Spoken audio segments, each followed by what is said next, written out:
2Samuel 19 from the Net Bible. Joab was told, "The king is weeping and mourning over Absalom." So the victory of that day was turned to mourning as far as all the people were concerned.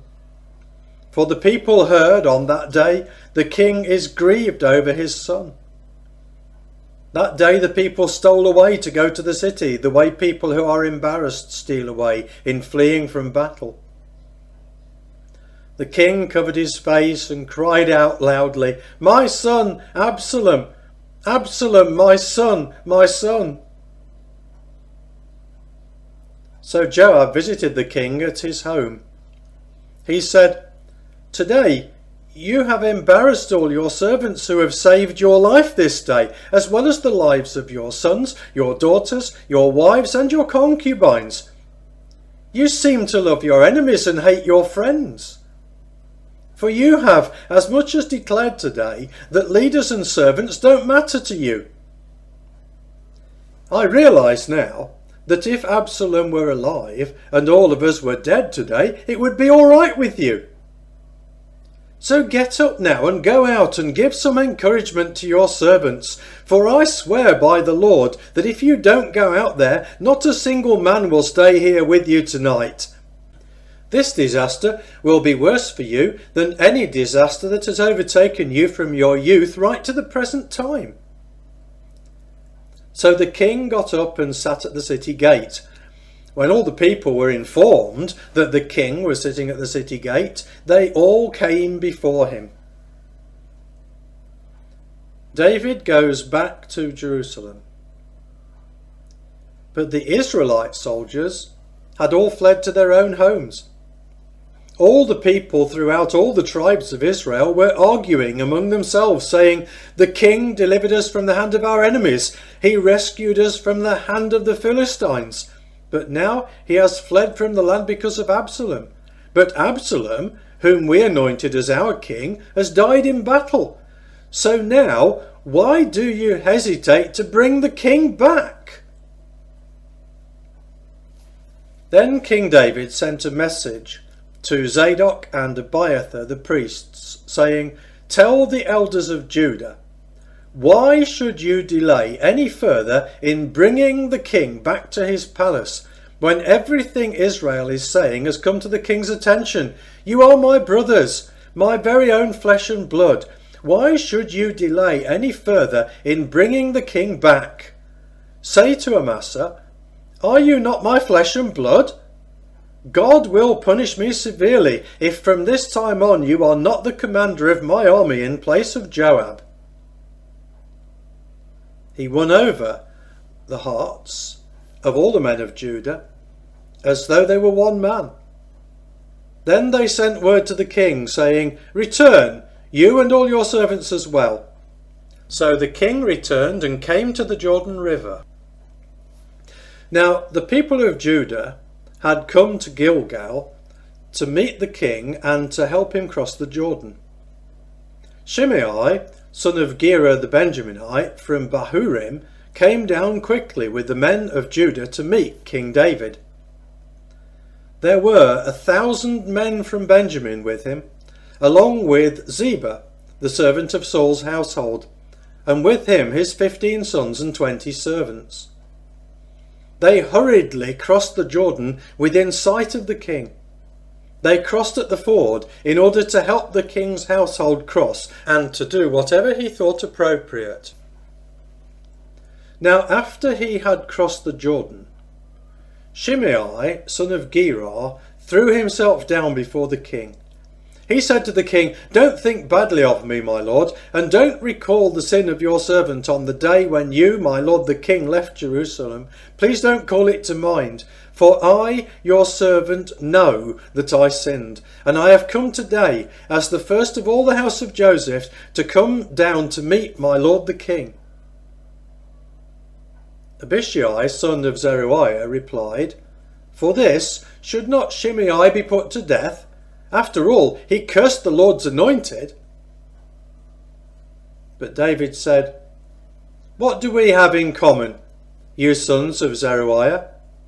You are like my enemy today. Should anyone be put to death in Israel today? Don't you realize that today I am king over Israel? The king said to Shimei, "You won't die." The king vowed an oath concerning this. Now Mephibosheth, Saul's grandson, came down to meet the king. From the day the king had left until the day he safely returned, Mephibosheth had not cared for his feet, nor trimmed his moustache, nor washed his clothes. When he came from Jerusalem to meet the king asked him, "Why didn't you go with me, Mephibosheth?" He replied, "My lord the king, my servant deceived me. I said, 'Let me get my donkey saddled, so that I can ride on it and go with the king, for I am lame.' But my servant has slandered me to my lord the king. But my lord the king is like an angel of God. Do whatever seems appropriate to you.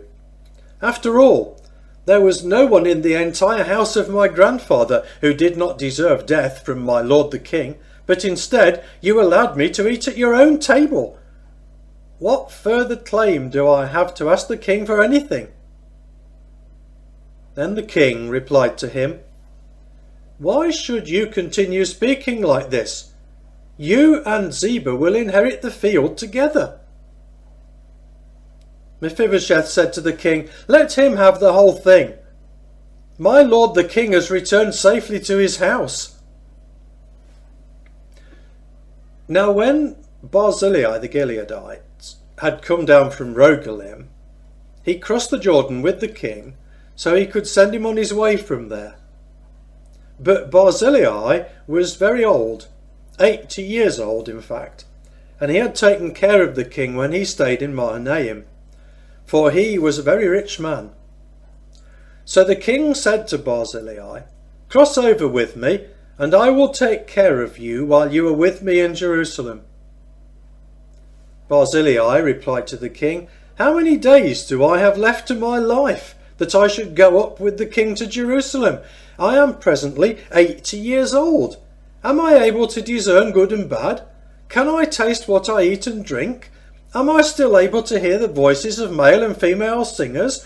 Why should I continue to be a burden to my lord the king? I will cross the Jordan with the king and go a short distance. Why should the king reward me in this way? Let me return, so that I may die in my own city near the grave of my father and my mother.